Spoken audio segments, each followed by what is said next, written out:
Hallo und herzlich willkommen zu meinem neuen Video. Ich befinde mich heute in der Türkei, in dem wunderschönen Alanya.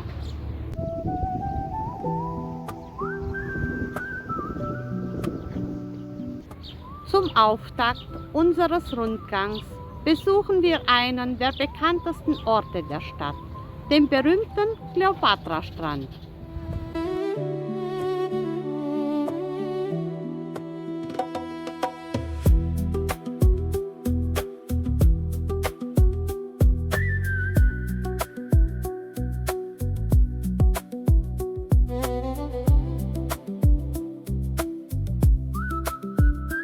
Lasst uns gemeinsam einen Blick auf den beliebten Küstenabschnitt werfen und herausfinden, was ihn so besonders macht.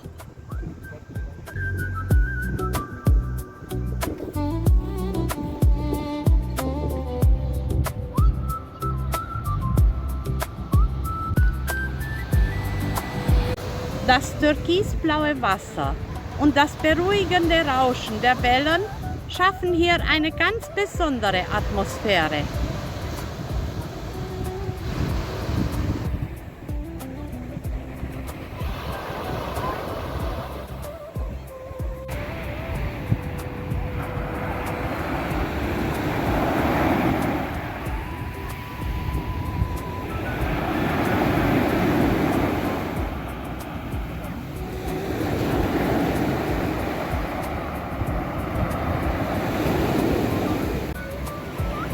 Was für atemberaubender Blick auf die Burg und den Berg, als auch auf das türkisblaue Wasser im Meer.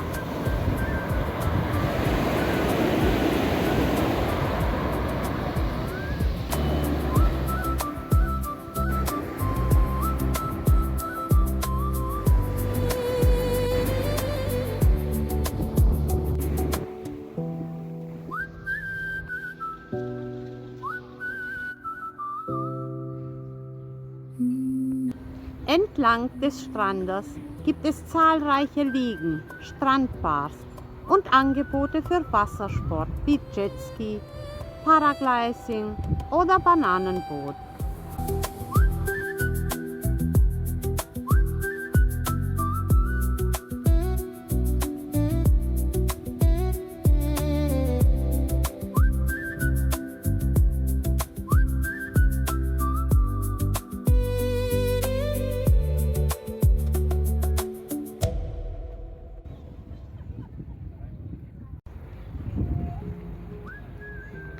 Der rund 2 Kilometer lange Sandstrand ist für seinen feinen, hellen Sand und das klare Wasser bekannt und liegt direkt an der Stadt. Der Kleopatra-Strand zählt zu den bekanntesten Stränden in Alanya. Der Name geht der Überlieferung nach auf die ägyptische Königin Kleopatra zurück, die hier angeblich gebadet haben soll.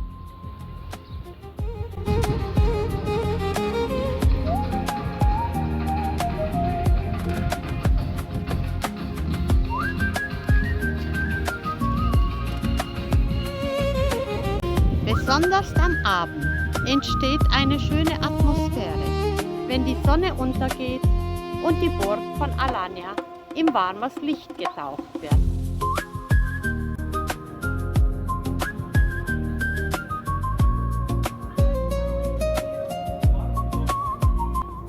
Nur wenige Schritte vom Strand entfernt erwartet uns eine ganz andere Seite von Alanya. Zwischen Palmen, Wasserbecken und viel Grün lädt dieser Park zum Entspannen und Verweilen ein.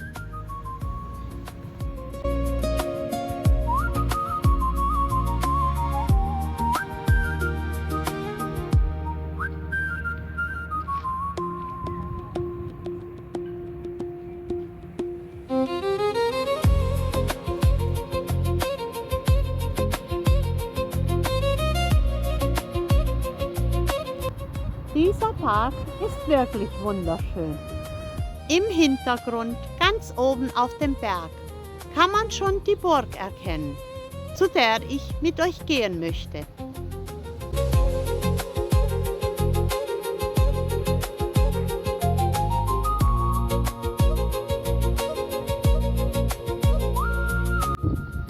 So ein kleines Strandhäuschen ist bestimmt mega schön.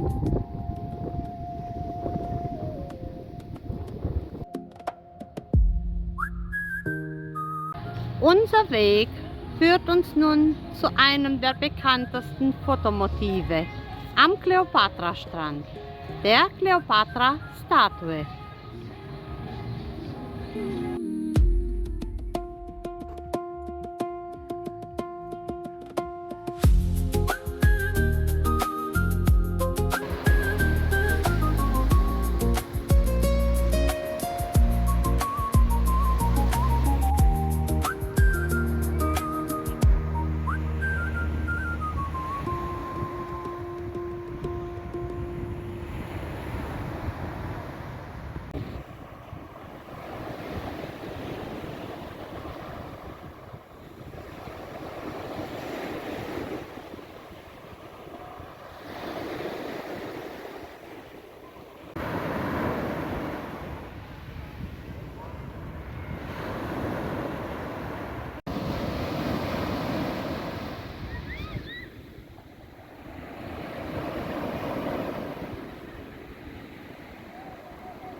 Hier oben fährt die Seilbahn zur Burg.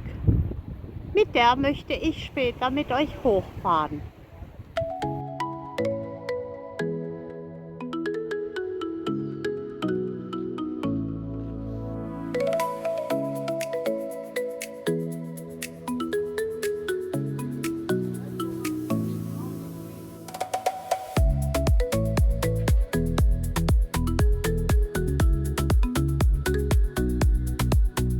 Auf unserem Weg durch Alanya begegnen wir immer wieder Denkmäler, die an wichtige Ereignisse und Persönlichkeiten der türkischen Geschichte erinnern.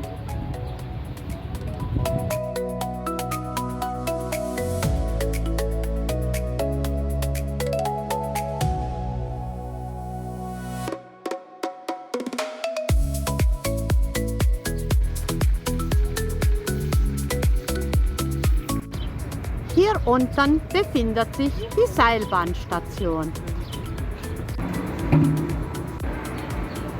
Für den Weg hinauf zur Burg nutze ich die Seilbahn. Das Ticket für die Hin- und Rückfahrt hat 620 türkische Lira gekostet, das umgerechnet um die 12,50 € sind. Lasst uns gemeinsam nun auf diese Reise gehen.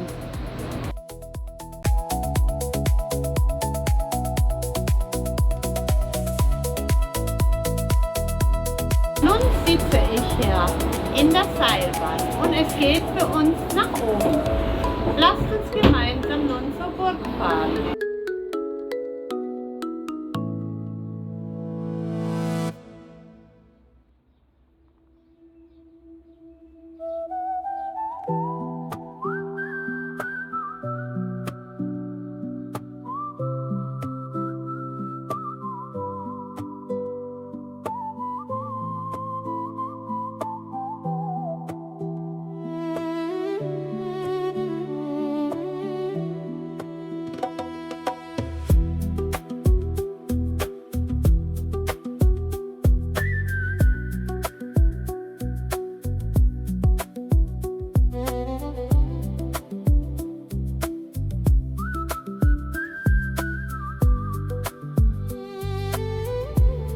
Was für ein atemberaubender Blick über die Stadt.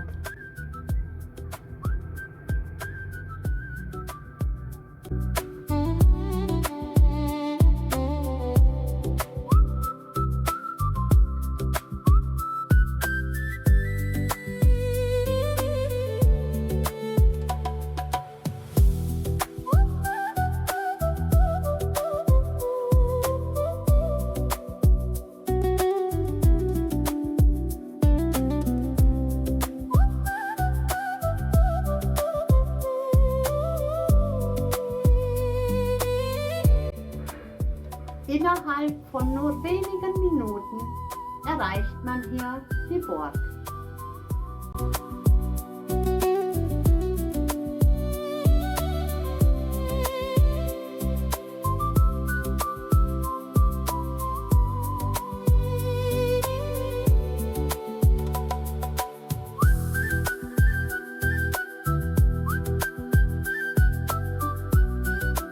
Oben angekommen haben wir nun diesen wunderschönen Ausblick. Wunderschöne Aussichten gibt es von hier oben über ganz Alanya, über den Strand, den Hafen und die Stadt.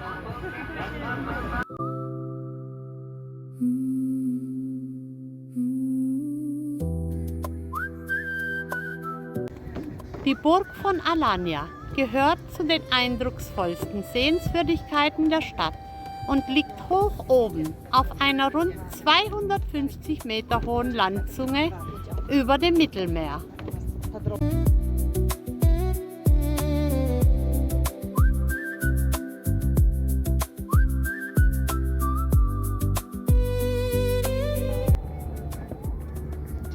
Wenn man hier oben steht, versteht man sofort, warum die Burg von Alanya so beliebt ist. Der Ausblick über die Stadt, den Hafen und das glitzernde Meer ist einfach atemberaubend. Für mich gehört dieser Blick definitiv zu den schönsten Momenten in Alanya.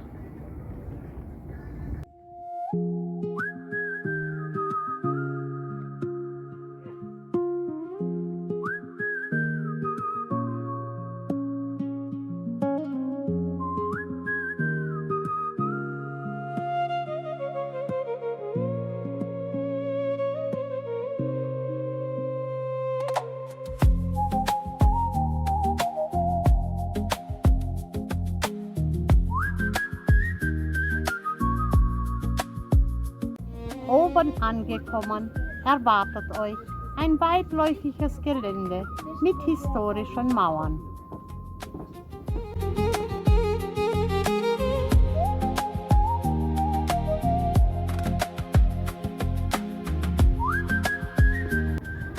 Was für wunderschöner Blick über die Stadt.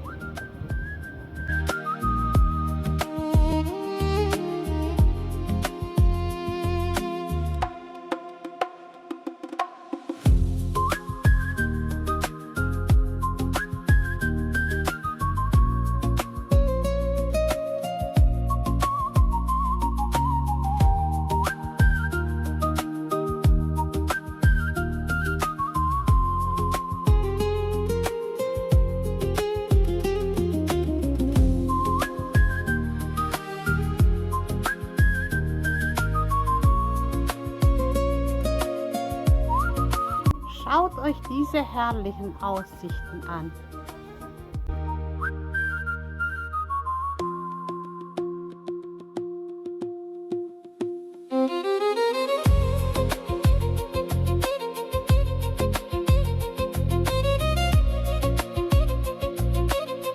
Auf dieser Landzunge kann man auf zwei Seiten auf den wunderschönen Strand blicken. Hier werfen wir nun einen Blick auf den Kleopatra-Strand.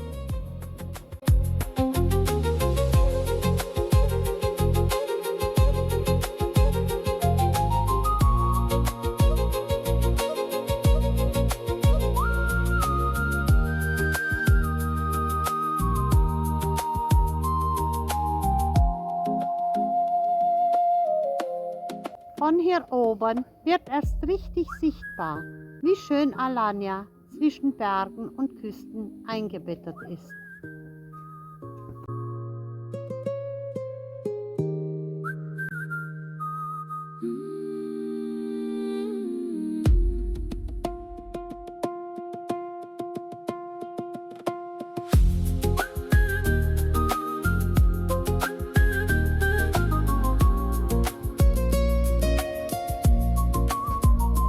Auch eine Moschee befindet sich auf dem Burggelände und gehört zu den historischen Bauwerken, die bis heute erhalten geblieben sind.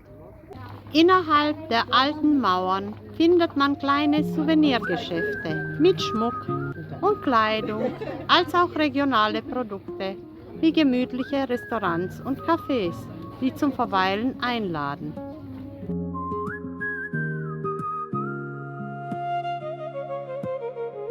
Hier befindet sich eine Moschee. Einen Blick möchte ich nun in die Moschee werfen.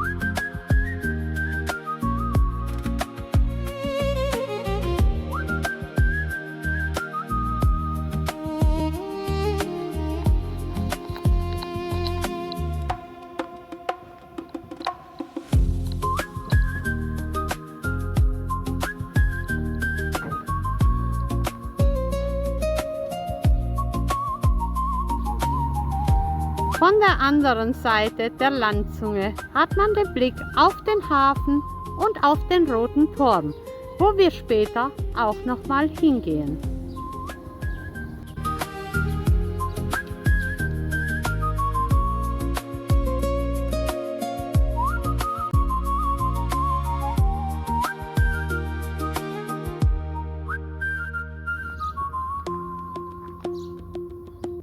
Auch ein kleiner Friedhof befindet sich auf diesem Gelände.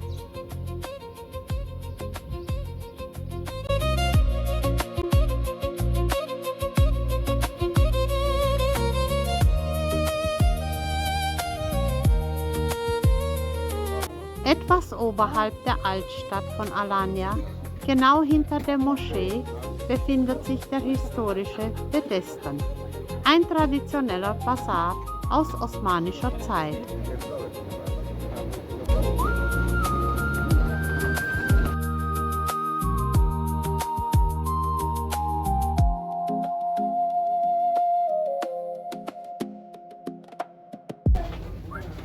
Das Gebäude stammt vermutlich aus dem 14. oder 15. Jahrhundert.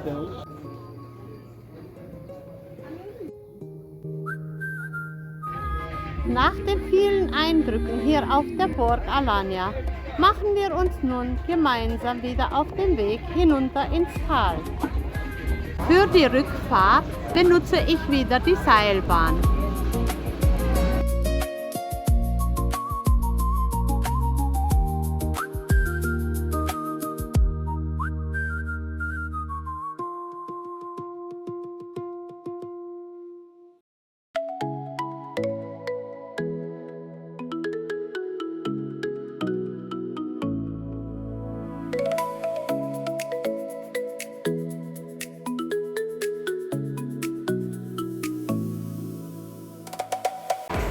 Wieder unten angekommen, setzen wir unseren Spaziergang durch Alanya fort. Von den historischen Mauern geht es nun zurück ins bunte Treiben der Stadt. Basare, Restaurants, Souvenirshops und viele kleine Geschäfte warten bereits auf uns.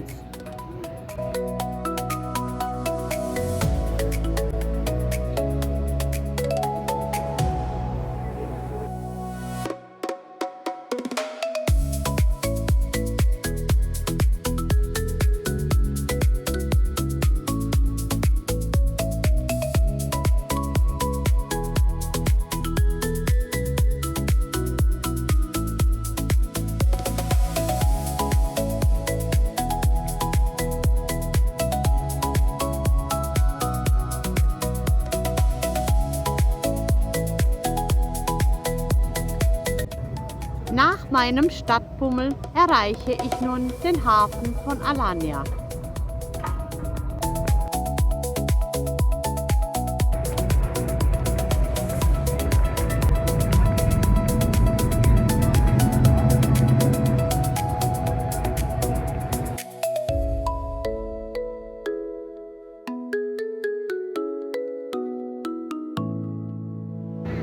Hier liegen zahlreiche Ausflugsboote, Piratenschiffe und Yachten vor Anker und sorgen für eine ganz besondere Atmosphäre.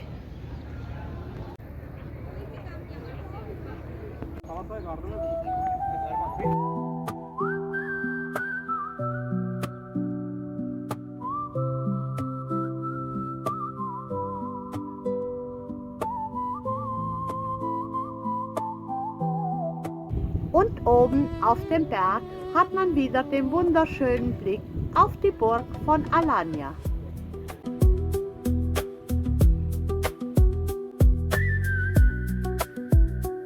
Auf dem Weg zum Roten Turm entlang des Hafens komme ich nun an diesem Wasserfall vorbei.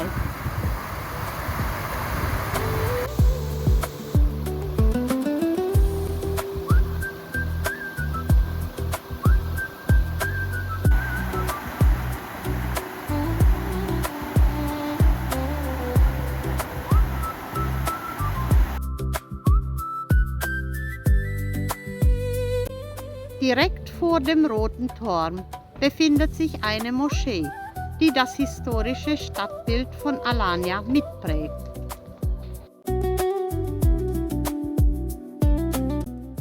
Angekommen hier am Roten Turm, möchte ich nun mit euch diesen besuchen.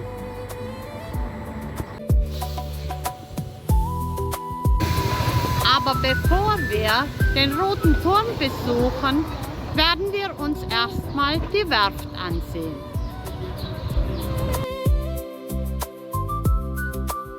Was für wunderschöner Ausblick hier auf den Strand und auf die alten Mauern. Die historischen Mauern zeigen, wie eng einst der Rote Turm mit der Burg und der Werft verbunden war.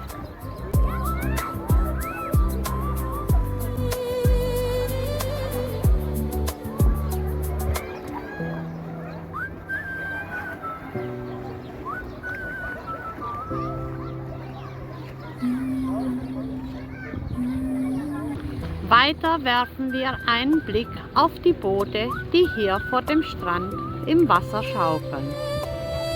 Auch ein schönes Restaurant befindet sich hier am Hafen.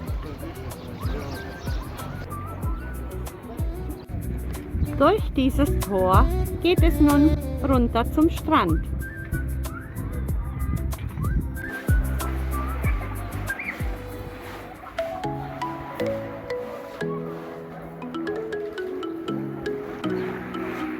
Schaut mal her, wie klar das Wasser hier ist.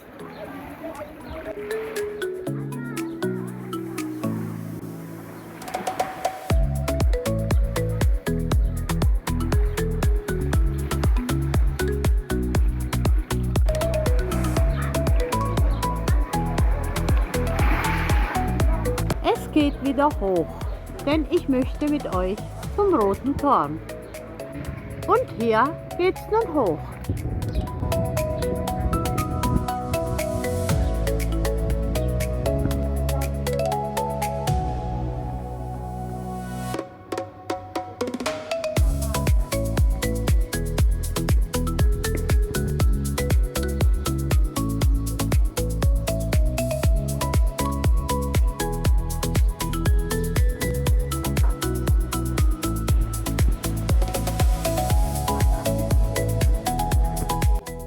Ich wollte hier mit euch zum Roten Turm. Leider ist ein Ticketkauf hier in Barzahlung nicht möglich.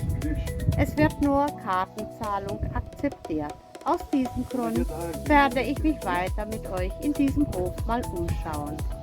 Ich verlasse nun hiermit den Roten Turm und schaue mir nochmal die Mauern der Werft an.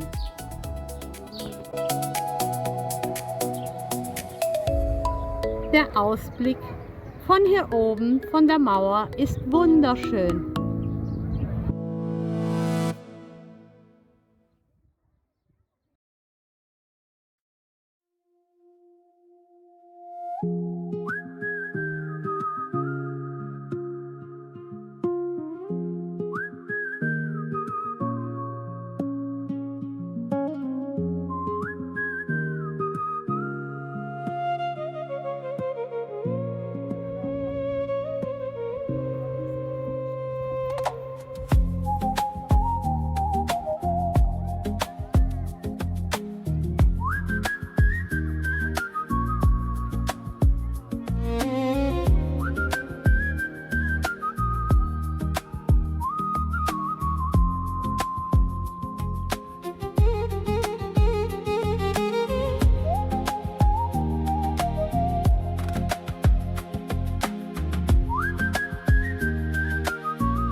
Angekommen hier an der Werft können wir leider hier auch nicht rein. Eine Bezahlung ist nur mit Karte möglich. Da ich aber meine Karte hier nicht für 150 türkische Lira einsetzen möchte, werde ich nun hier meinen Ausflug beenden. Einen wunderschönen Blick hat man hier zurück auf den Roten Turm und den Hafen. Im Hintergrund zu erkennen die Berge von Alanya.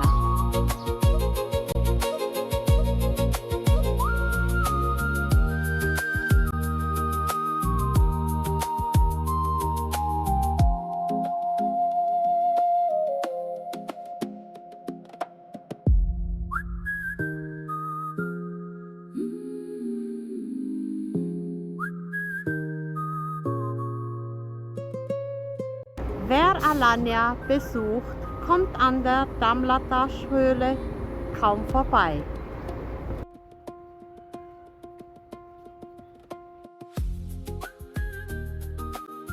Lasst uns nun gemeinsam diese wunderschöne Höhle besuchen.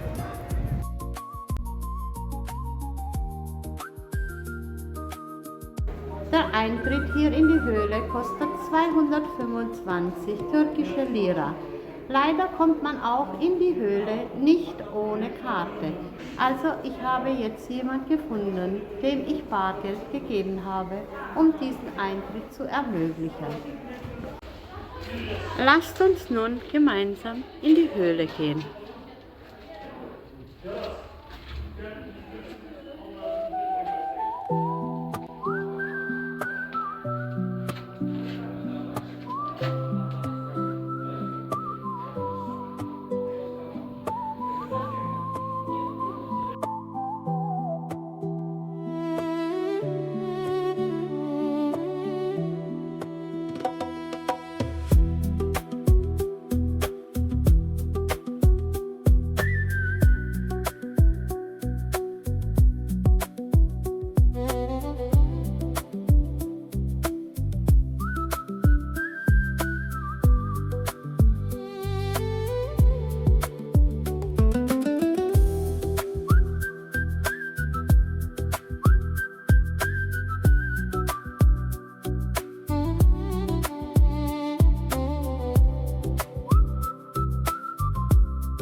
Im Inneren der Höhle erwartet euch beeindruckende Tropfsteinformationen, die über viele tausende Jahre entstanden sind.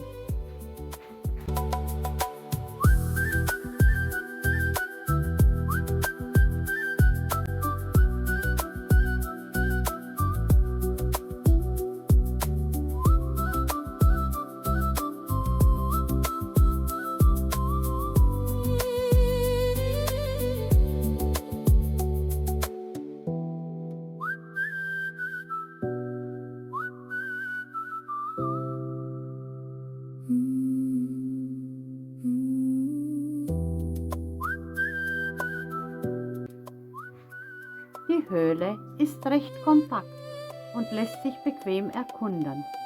Fotografieren ist erlaubt. Allerdings sind die Lichtverhältnisse etwas schwierig, sodass nicht jede Kamera hier perfekte Bilder liefert.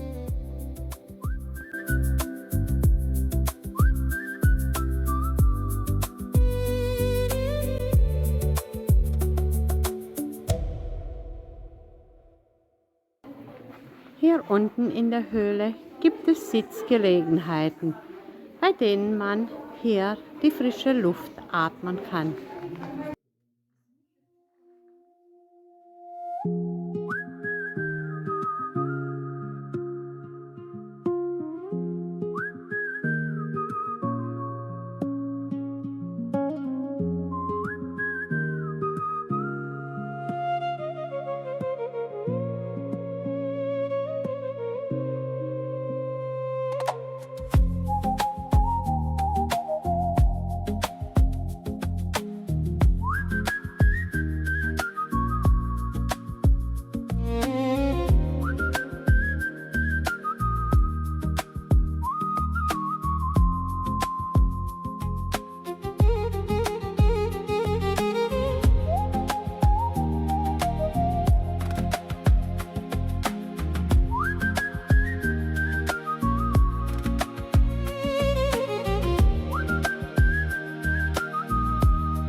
Ein weiterer interessanter Ort in Alanya ist die Markthalle mit frischem Obst und Gemüse als auch Fisch.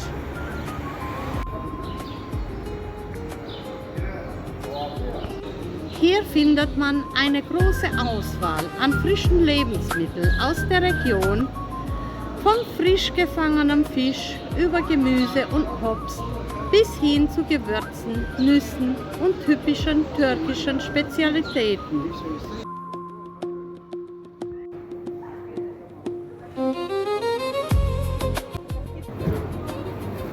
Auch frische Krebse gibt es hier.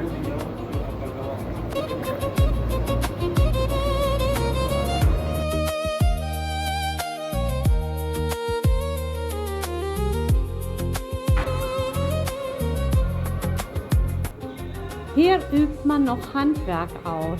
Ein alter Webrahmen wird hier benutzt.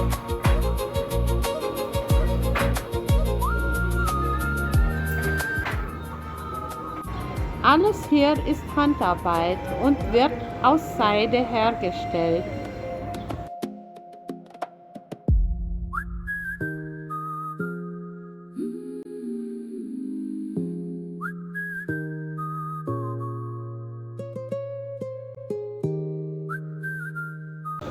Mit vielen frischen Eindrücken verlassen wir nun den Markt und setzen unseren Rundgang durch Alanya fort.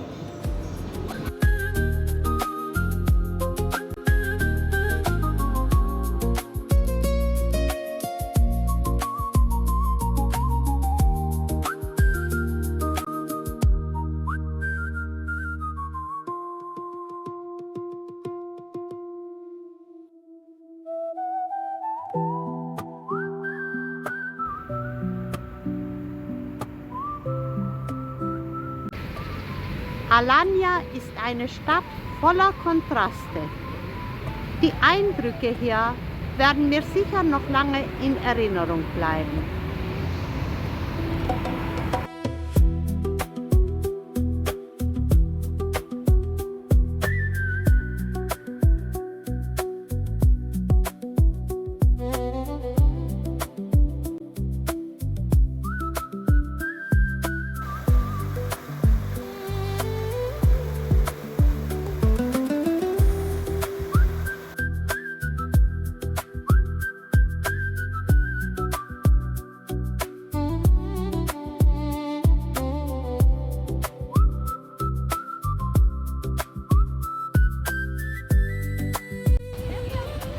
Auch dieser Urlaub geht wieder mal zu Ende.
Mit diesen wunderschönen Bildern und Ausblicken auf den Strand endet nun meine Reise durch Alanya.